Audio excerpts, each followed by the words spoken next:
नमस्कार मंडळी, आज आपण बनवणार आहोत हातापोळी। तर हातावरची पोळी कशी बनवायची किंवा कशी थापायची हे आज आपण या व्हिडिओमध्ये पाहू। सर्वप्रथम आपण गोल गोल हुंडा बनवून घेऊ आणि नंतर हलक्या हलक्या हाताने आपण थापत राहू। अशा प्रकारे हातावरची पोळी ही हातावर थापल्या जाते। जर तुम्हाला हातावरच्या पोळीचा डिटेल व्हिडिओ पाहिजे असेल, आपल्या यूट्यूब चॅनलवरती ऑलरेडी हातावरच्या पोळीचा एक व्हिडिओ टाकलेला आहे, तर तो व्हिडिओ जाऊन तुम्ही पाहू शकता।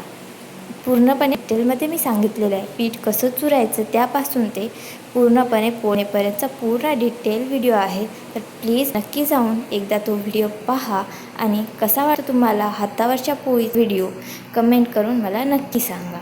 आणि प्लीज रेसिपी आवडल्यास लाईक, शेअर आणि सबस्क्राईब करायला अजिबात विसरू नका।